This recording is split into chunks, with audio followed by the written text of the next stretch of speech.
Hello, everybody. Welcome back to the Boardman Black and Gold podcast.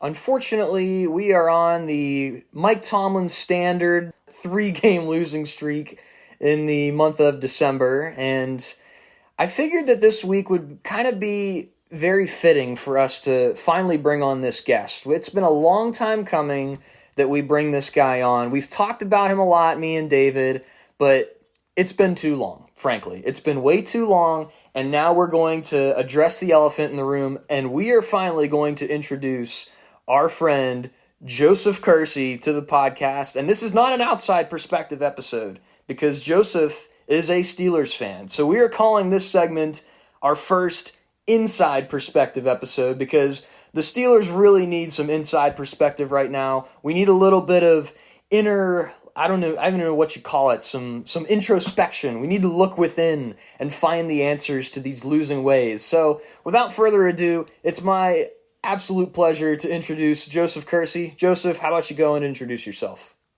All right. Thanks, Zane, for having me on the podcast. Huge fan. I'm honored to be on here. As Zane said, I am a Steelers fan. My dad is from Johnstown, Pennsylvania, and my mom is from near Indiana, Pennsylvania. So I grew up a Steelers fan my whole life. My first memory as a Steelers fan was that 2008 Super Bowl with Santonio Holmes just whooping up on the Cardinals. It was great. And I thought that's just what the Steelers do every year. We go win the Super Bowl, and that's just how it is. That has not been the case in the last, 8 years or so. Right. So it's been fun. It's been a good ride. It was actually, I will have to give a shout out to Zane. He was the first ever Steelers game I ever went to was his idea. I had no plans on going to a Steeler game in any of my immediate future, but when me and Zane met in college, it was like our second year hanging out together. He was like, "Hey, Steelers play the Jets. You want to go?" And I was like, "Wait, really? We can actually go to a game for real? Are you serious?" So we went. It was great. It was, lo and behold, the Kenny Pickett starting game, and it went downhill from there. But shout out to Zane for getting me into Pittsburgh for the first time. Well, that was also my first Steelers game too. So you and I both share that memory, and that was something that I'll look back on, and that's a memory I'll forever have. You'll never forget your first Steelers game, and it was definitely a pretty awesome day and a historic day, no matter how you slice it, because it was pretty much the next quarterback coming in after Ben. We knew Mitch Trubisky wasn't going to be the guy, but we figured at the time, at least, that Kenny could be the guy, and sure enough, he was for a year and a half, and then now he's throwing touchdowns for the Eagles now. So that's a fun little thing.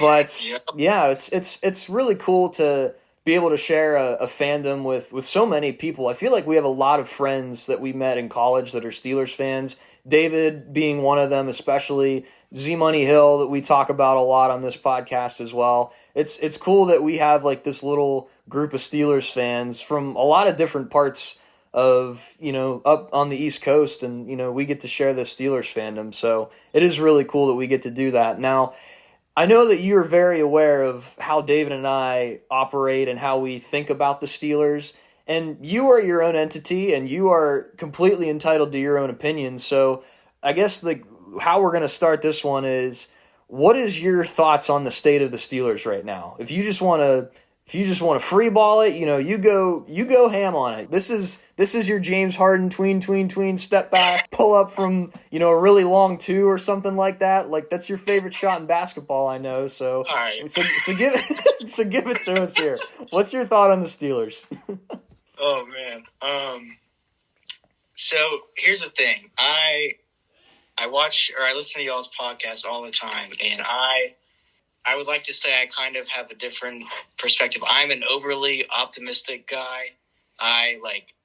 No matter what state we are, like, in our season, I always think, like, it's all right. We'll bounce back for the next game. We'll turn it on. We're going to, make a run in the playoffs. I am a Tomlin supporter. I know that could be pretty for Steelers fans right now, but I still think he's top 3 coach in the league right now. And if we were to let him go, all 31 teams are going to want to pick them up like right away. So that's my stance on it. However, I am starting to lose a lot of my optimism, just because I'm starting to see the same things year after year after year, and I'm not gonna lie, it's kind of frustrating. Like, it seems that, December is the time where the real contenders play their best football, and since 2018 and even further, like December, we just have a unholy collapse and lose, 3 straight, 4 straight, and limp our way into the playoffs where we're playing in the wild card on the road against a legit team. We just get bounced, and it's frustrating. So I'm still optimistic. I've seen a lot of stuff this year that I haven't seen in previous years that gives me a little bit of hope that maybe this is just, it was a brutal schedule. We played, 3 games, 11 days, and they were all against Super Bowl contenders. So, right.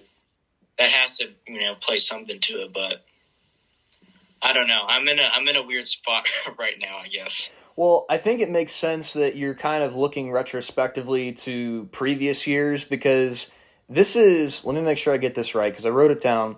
It's the 4th time in the last 6 years that the Steelers have lost 3 games in the month of December. And just like you said, December is the time when the best teams assert themselves as the different tiers, I think, kind of in the NFL. The best teams are winning in December. The teams that are a step down are the teams that start to falter in December, which, if you're thinking about the Steelers, if you're thinking about Mike Tomlin, and you're wondering, why the heck is it that we keep having these skids in December? Because I don't believe it's for a lack of talent. And I think this year especially is one of these years that you could say, I think this is one of our more talented rosters in the last, 4, 5, 6 years or so.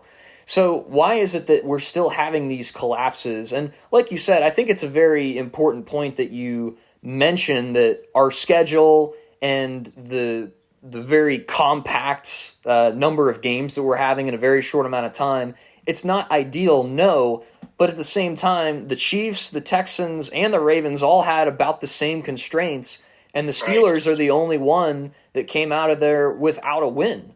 So, it's like, yes, things are not ideal for the Steelers this month, but they're not helping themselves at all, I don't think. And I think it's like, I think we said this, David and I, a couple of weeks ago. It's like, if you want to get to the playoffs, if you want to win the division, you're going to have to win 2 of these games. And I don't think people would fault you if you lost 3 of these last 4 games. But now we're in a conversation where you've already lost 3 of those games, and now you're coming into this Week 18 game where it's almost a must-win if you want to play the Texans. And really, there's no shot to be playing for the AFC North at all, because the Cleveland Browns are not going to lose to the Baltimore Ravens this coming week. So as far as things go, it's an absolute skid, and it's frustrating to know that at this point of the season is where it falls apart, because like you said, again, this is where teams need to be playing their best football. We saw the Commanders, they beat up on the Eagles 2 weeks ago. That was definitely maybe not quite a legitimate win because they didn't have Jalen Hurts for most of that game, but then they come back and then they beat the Falcons last night in a pretty incredible game. So it's like, I would say that the Commanders, you and I actually went to that Commanders game together. So we got to see that firsthand, and I think we could both agree that the Commanders are probably like that second-tier team, probably around the same level as us. But they're starting to trend upward, whereas we are on a spiral downwards. So that's the complete difference between the Steelers and these other teams that you want to make these, Super Bowl aspirations for, whatever. Now, here's one thing that I want to just kind of pose to you. There's been stuff in the locker room this week about there are guys that are not bought in to the scheme. There is a lack of want to. In quoting Alex Highsmith, he says that there's guys that they just don't want it enough. And then there's this distraught TJ Watt who is just like, yeah, we gotta get back to work and we gotta figure things out. But I'll ask you this question, and maybe it's rhetorical, maybe it's not, but why is it that right now in December we're trying to search ourselves and find out where the heck the desire to win is? I feel like this is the easiest time to it's the easiest time to have that desire to win. Why is it that right now we don't seem to have that desire and we're getting curb stomped week in and week out by these good teams? Yeah, I mean, that's an excellent question. It's something I really have a hard time wrapping my head around, because you're right. Like December, literally just a couple days ago, if we would have beat the Chiefs, all we had to do was win out. We have the division in our hands. Like, it's not like we don't have stuff to play for right now. This is like the time to really lock in. But I don't really know what the deal is, because we have leaders especially on our defense. Like, all the defensive players are really outspoken this week. Like Deshaun Elliott saying, we just can't have people, being wide open. Like, the communication was awful against the Chiefs game. Like, you would look at every single time they would line up, they're pointing at each other. Like, there's a sense of urgency because they don't really know what they're supposed to be doing, and then they get absolutely toasted. And I don't know. It's just, I think it's a combination of like, communication is poor, which should be, like Tomlin was saying, like a September issue, like a week 1 issue.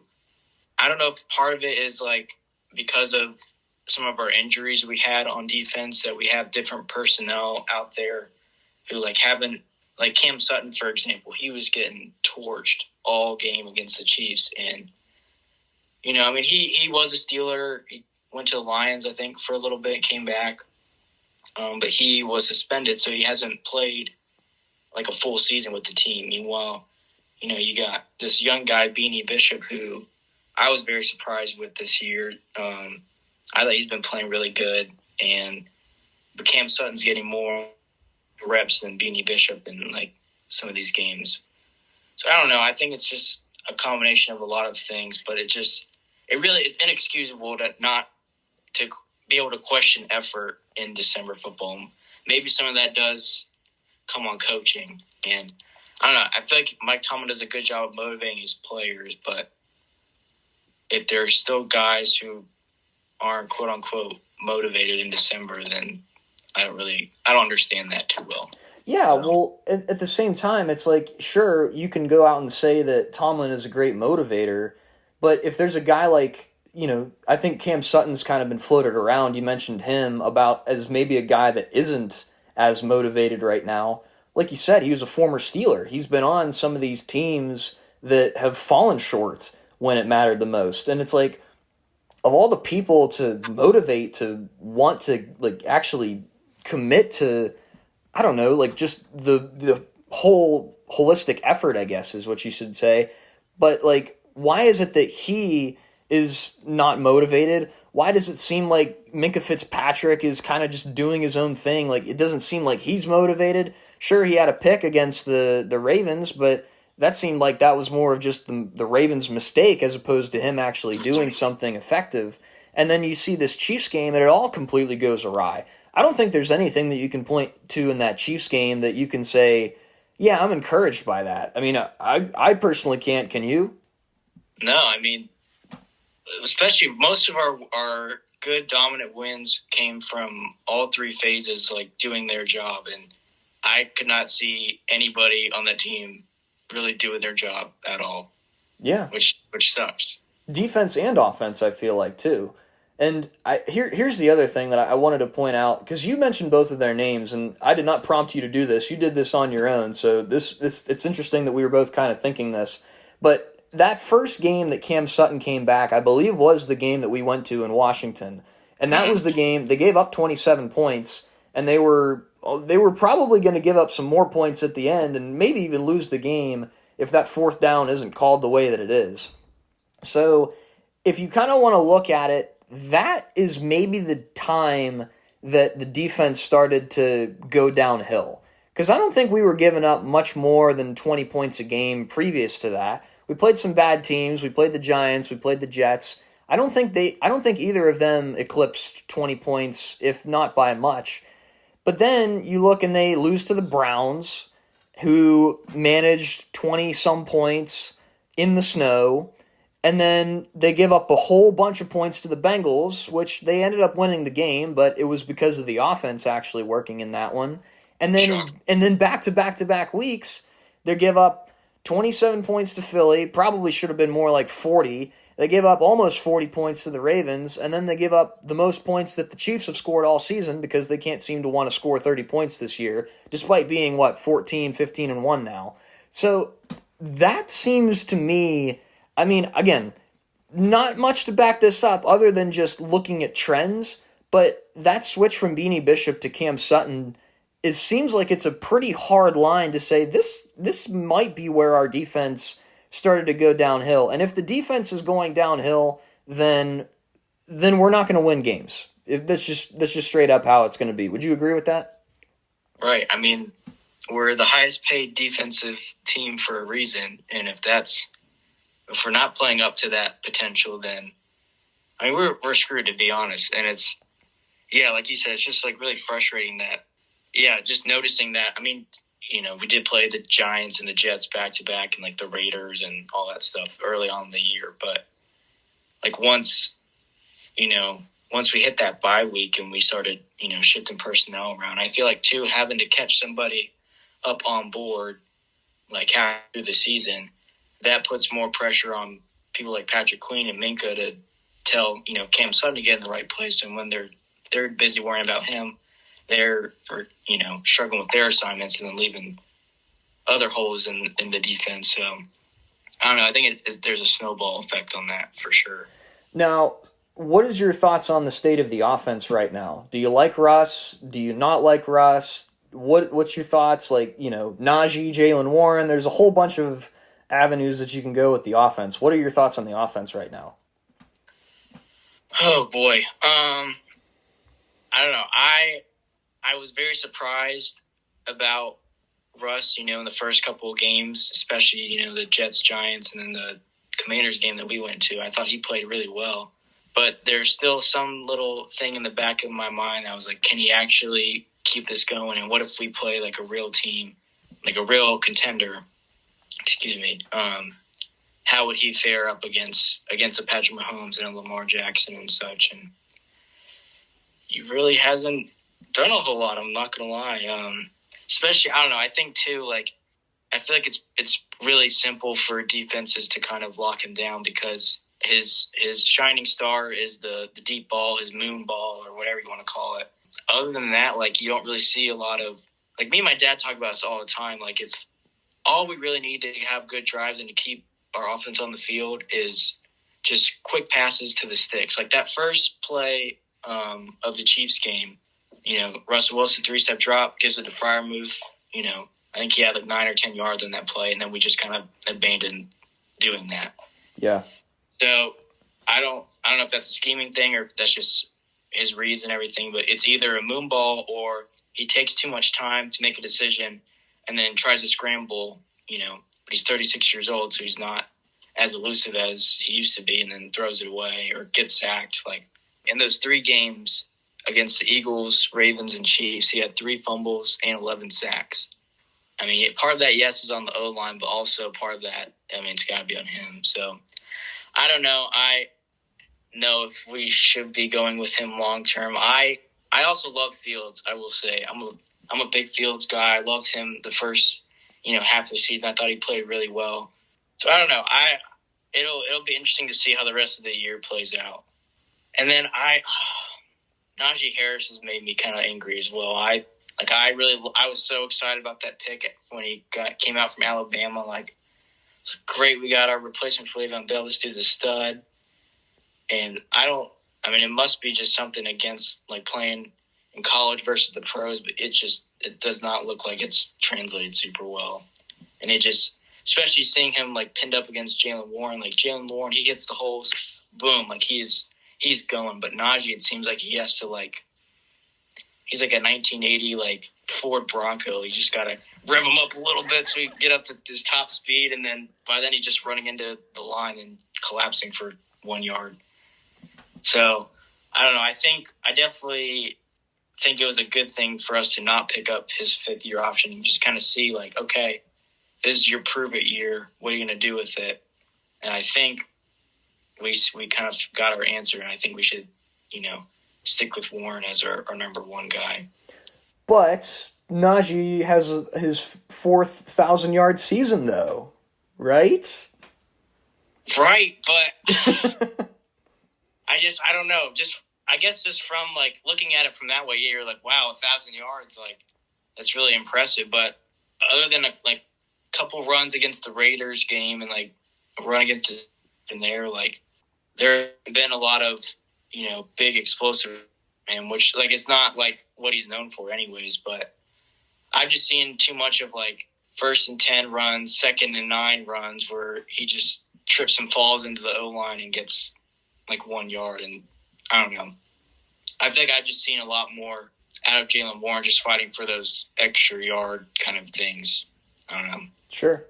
Well, honestly, and here's the thing. Like I've been a Najee defender as well. I think I've hung on to him a little too long. And I think even a couple of weeks ago, before this skid kind of happened, I was thinking to myself, I really hope we pick up not that we pick up his 5th-year option because that's behind us, but I hope we re-sign him for, 8-9 million, something like that. If he wants more, let him go, but I'd like to see him back. But now I'm looking at it and I'm like, I don't know if I really do want to see him back for that very same reason that it seems like Jaylen Warren just has a better philosophy of running. And while Najee Harris has a comparison to Derrick Henry in his profile, he's just not Derrick Henry. Derrick Henry can rip off these 80-yard runs, whereas I think Najee Harris's career long run is only like 30-some yards, if I remember that correctly. So he's not Derrick Henry as much as we want him to be Derrick Henry. And Jaylen Warren, I mean, he's no taller than the two of us. I mean, he's built like a bowling ball, though. But the whole point about him is like you said, he's so explosive. He hits the hole quickly. It always seems like he falls forward. And he's also a good route runner, too. He's very lethal in the passing game.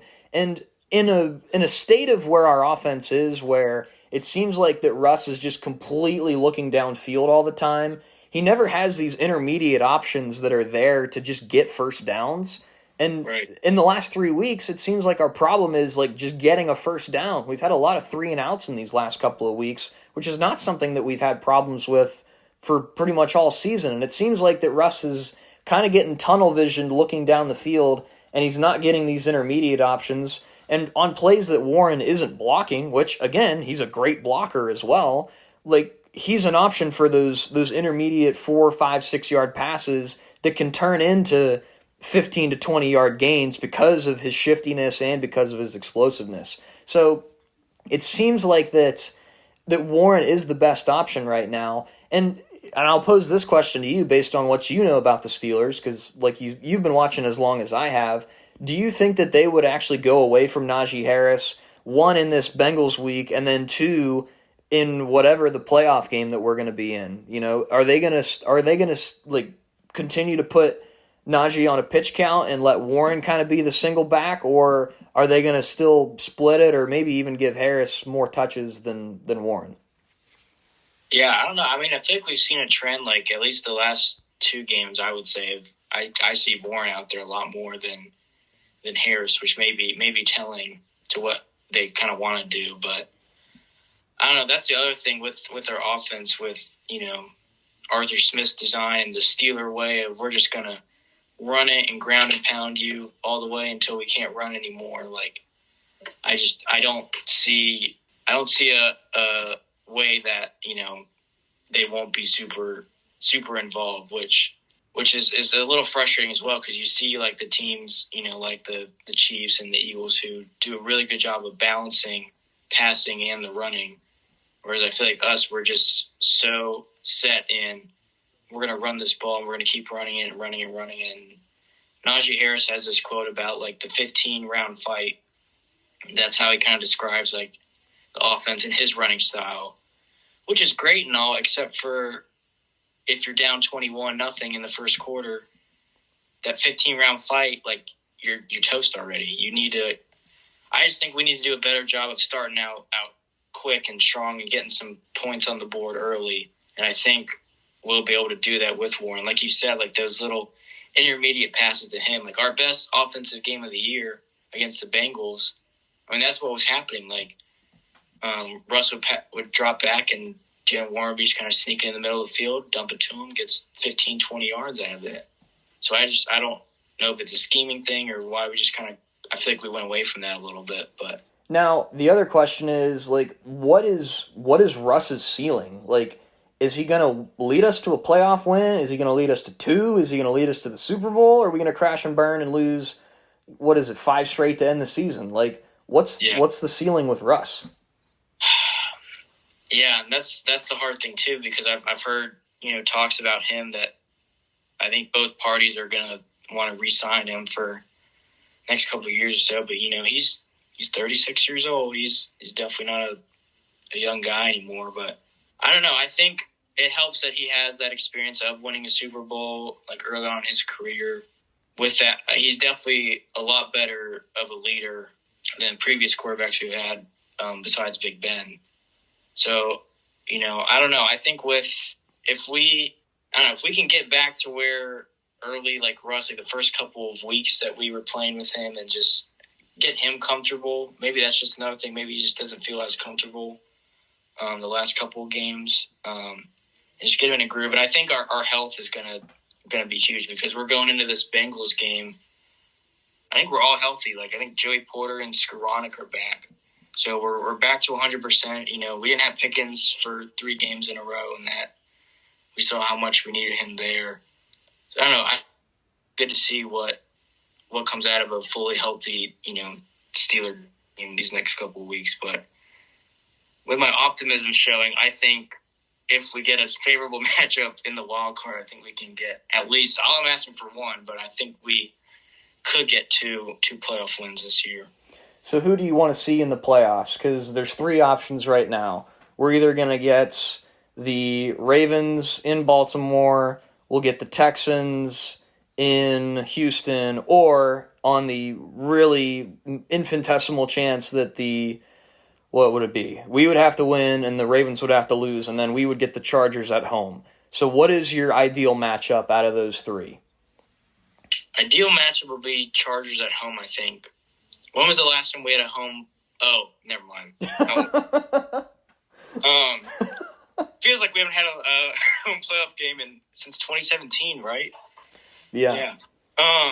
So I think that would really bode well for us. I actually went to the game this year where we hosted the Chargers, and we played really well. Fields balled out, but I think home field advantage would help us a lot for sure. But if that's not the case, which I think that's the least likely, I think we can take Houston. I mean, they looked really bad Christmas Day against the Ravens.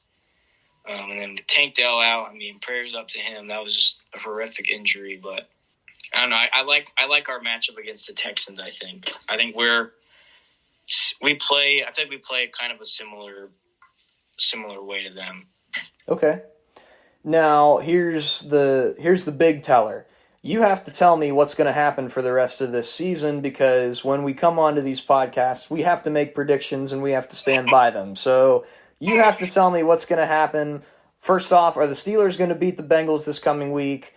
Are the Ravens going to take care of business against the Browns? Who are we going to play in the playoff game? And then what's going to be the score? So you have a lot of responsibilities. So let's start with this Bengals week. What's your outcome for the Bengals? I'm pretty much going to go against all of my optimism that I've been speaking about this whole time, but I don't think we're going to beat the Bengals. We're already coming in as 2.5-point underdogs. Joe Burrow's playing out of his mind, just willing this Bengals team to win somehow, even though their defense is horrendous. But I think he's going to, especially if we keep up the way our defense is playing, he's going to carve us up. So we'll go into the playoffs, 4-game losing streak, and then end up in the wild card situation on the road somewhere, probably Baltimore. And then we're going to get out-coached. We're going to get just teared into like we did at the other Baltimore game. And we're going to lose again. Same old story, different year. And we're just going to be right back to square one, hyping up the team in August.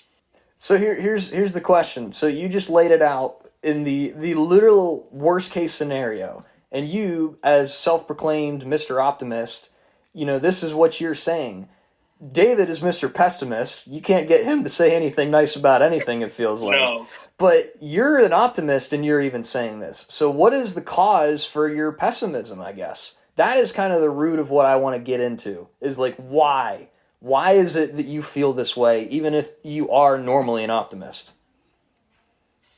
I think I'm just trying to be realistic. I don't know. I don't want to get my hopes up again and get crushed again. I'm kind of sick of this mediocrity happening. Plus, a little bit on me is hoping that because I'm saying this is my prediction, maybe there's a big surprise that comes, and all I want is one playoff win. I think if we win a playoff game this year, I'll count the season as a success. I'm not greedy. I just want a playoff win. Okay. I don't know, hoping maybe that has a little something to do with it. But I'm also just trying to keep my expectations at bay. Okay, fair enough. And it seems like that the Steelers have brought your expectations down. Am I right about that? They have, yeah. So not super happy with them about that, but okay. Maybe they'll surprise us. Who knows? Well, they might. And it would be pretty shocking, I feel like. If they did end up winning a playoff game or two, I think it would be very shocking.